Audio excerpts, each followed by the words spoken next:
This is not a winning argument for Governor Newsom.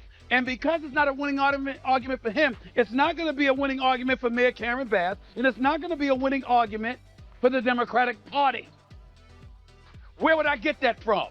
Let me read some stuff to you. Even Stephen A. Smith just dropped a surprising explanation for why Gavin Newsom's hopes of becoming president might be falling apart. And honestly, it's way more shocking than most people expect. Newsom has never clearly shut down the talk about running for the White House. But Stephen A. says there's one overlooked truth that could ruin everything. It's a detail hardly anyone is discussing. This goes deeper than normal politics. It's an angle you really need to hear. As always, hit that subscribe button, tap the notification bell, and let's jump right in. It's not just on the broad issue of immigration, it's on the specifics as well, in which the American public is with Donald Trump and the Republicans, and that is why Donald Trump was eager to take on this fight and eager for those scenes out of Los Angeles. Did you hear that, Governor Newsom? Did you hear that? I know you're about to leave office soon. I get that. But did you just hear that? America is with Donald Trump. America is with the GOP on this issue, okay? He's gaining traction in the midst of distracting us from all the other issues that involves him right now because of what's going on in the streets of Los Angeles. What we're seeing right now, as voices like Stephen A. Smith have pointed out, is a clear shift in America toward Donald Trump. No matter how Gavin Newsom tries to spin it, his strategy has been obvious from the beginning. Paint Trump as unpopular, weaken his supporters, and turn that story into momentum for himself. On paper, it sounds smart, but in real life, it's doing the opposite. People aren't buying it. Americans from different backgrounds are slowly lining up with Trump on major issues, while Newsom sticks to a carefully scripted message that isn't landing. What was supposed to be a clever political move is starting to fall apart. It's exposing a big gap between how Newsom thinks people feel and what's actually happening across the country. In this tough political chess game, Trump seems to be holding the upper hand as Newsom's ambitions hit serious resistance. Immigration, undocumented population. According to the research, estimated numbers as of 2022, California had about 1.8 million undocumented immigrants, the largest in any state in the United States, though down 120,000 recently, okay? This equates to roughly 7.3% of California's total population, by the way, involving broader immigrant workforce. Approximately 1/3 of jobs in California are held by immigrants, including legal, naturalized, and undocumented. So what happens here is that you have people that are looking at the migrant crisis, looking at undocumented immigrants, looking at illegal immigrants, seeing them use the healthcare system. Ever heard of Medi-Cal? And then remember with California and Newsom, they were talking about how billions were spent. Stephen A. Smith zooms out and paints a much bigger and more troubling picture of how illegal immigration and undocumented populations are affecting California. He says the situation goes far beyond daily headlines. He points to long-term damage that often gets ignored. Public services are stretched thin, hospitals are under pressure, and schools, housing, and law enforcement are all feeling the strain. Together, it creates a chain reaction that impacts the entire state, changing its economy and social structure in serious ways. Stephen A. says when you step back and look at the full picture, it becomes clear why so many Americans believe strong action is needed and why many are moving closer to Trump's position. This isn't just about party politics. It's about leadership, responsibility, and protecting national stability. In Stephen A.'s view, California's problems reflect a larger national issue that keeps pushing public opinion toward Trump. Donald Trump has lost cases before when states and others have filed lawsuits against him. Some of the executive orders that he issued has not been successful. And we know that his efforts in this particular instance may end up being derailed. But that does not mean that Governor Newsom is not playing directly into his hands. He himself said this is exactly what Donald Trump wanted. Well, forgive this rhetorical question. Then why the hell are you giving it to him? Why the hell are you playing right into the hands of Donald Trump? Stephen A. Smith doesn't hold back at all. No filters, no soft language. He believes Gavin Newsom is walking straight into a trap set by Donald Trump, and that trap could quietly destroy his presidential dreams. At the center of it all is the growing battle over ICE and federal enforcement actions in California. It's a legal and political mess that could be hurting Newsom's national image far more than most people realize. Newsom has taken Trump to court, accusing his administration of overstepping by using ICE and even federalizing parts of the National Guard without state approval. He argues these moves violate state rights and threaten civil liberties. But Stephen A. says this fight may be exactly what Trump wants. A loud culture war that makes Newsom look reactive and combative instead of presidential. His point goes much deeper than surface-level headlines, and it's a blind spot that almost nobody is talking about. There's a reason he won a popular vote. There's a reason he won the Electoral College vote. There's a reason he won every swing state. There are people within the United States of America that want our immigration crisis addressed and want the situation resolved somehow, some way. And the person that seems eager to bring a resolution to the table is President Donald Trump. Now, others may challenge that because they may say we had a bipartisan agreement when Joe Biden was in office that Donald Trump convinced the GOP to nix because he wanted to use it as an issue to favor him during the election. Well, damn it, it worked. It worked.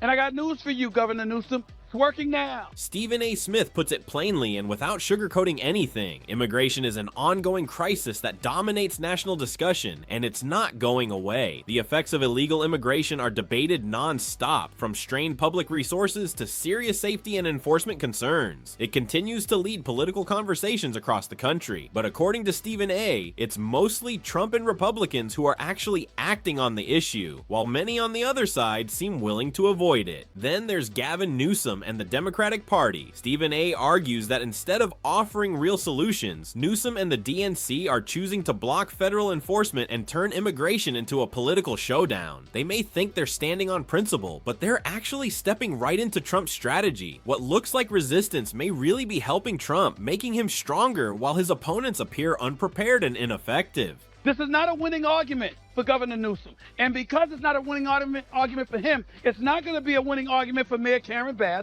and it's not going to be a winning argument for the Democratic Party. Where would I get that from? Let me read some stuff to you. This is on the state of California alone, just on some research note here. Current deficit. California faces a projected $12 billion. This is according to research.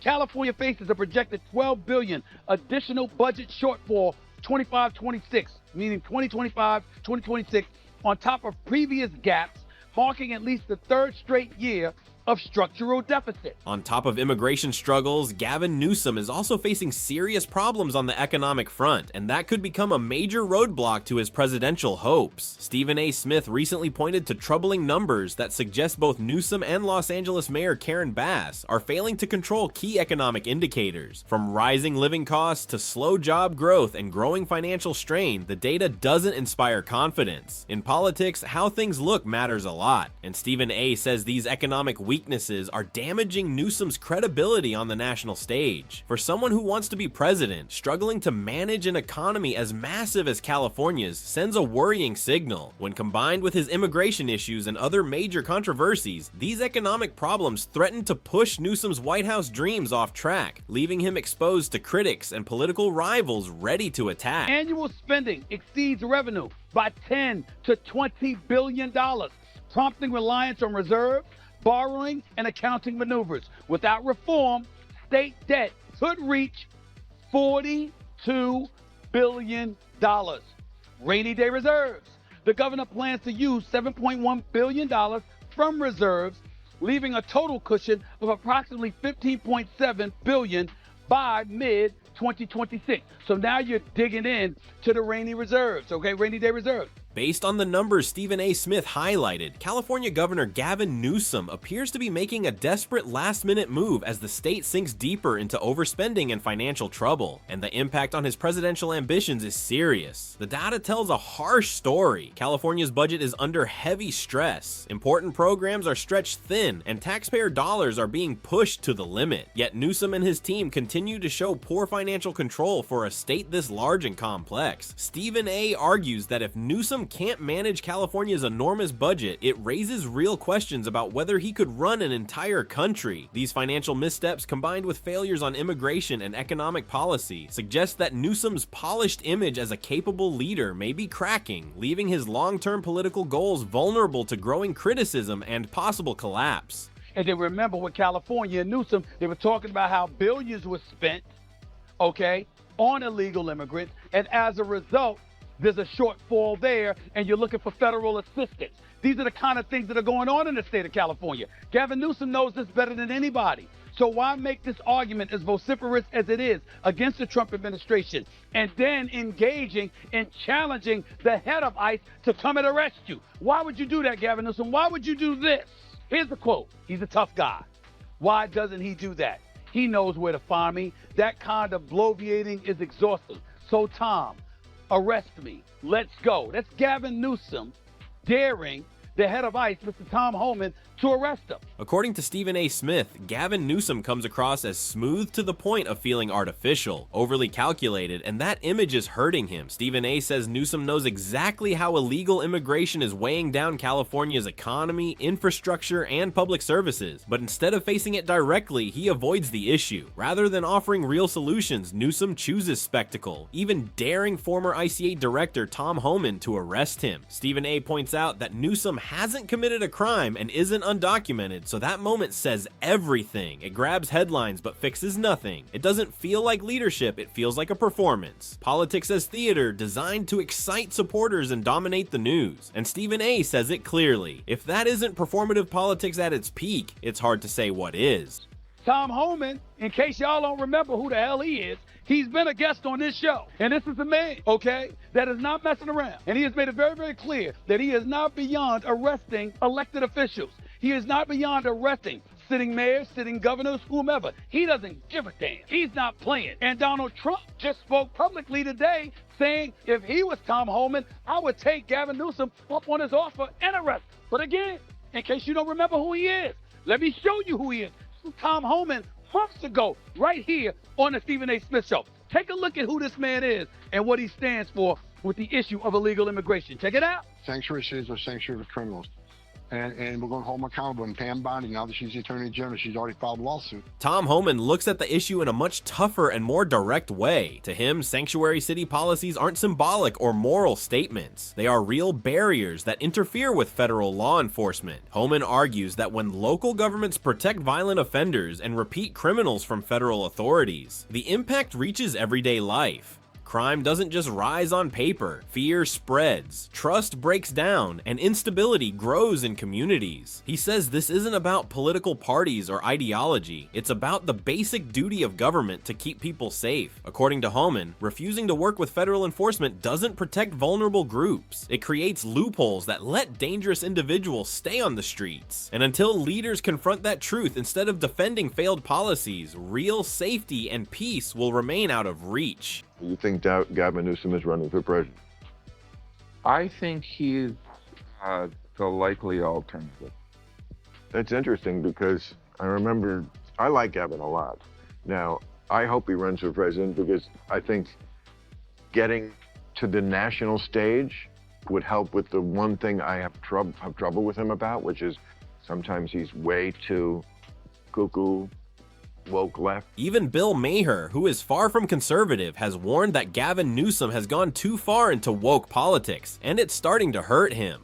Maher argues that ideology has replaced common sense leadership in California, pushing practical solutions aside and leaving the state stuck with policies that don't work. From rising crime to a struggling economy, Newsom's ideas haven't delivered real results. Instead of improving, things seem to be getting worse. Maher's criticism hits harder because it comes from within Newsom's own political side, showing growing frustration among moderates and longtime Democrats. Whether it's illegal immigration or fixing California's weak economy, Newsom's leadership is increasingly seen as symbolic rather than effective. At best, it looks polished and well-messaged, but short on real results people can feel in their daily lives. And with that, we wrap up today's video. If you liked it, hit like and subscribe for more content like this.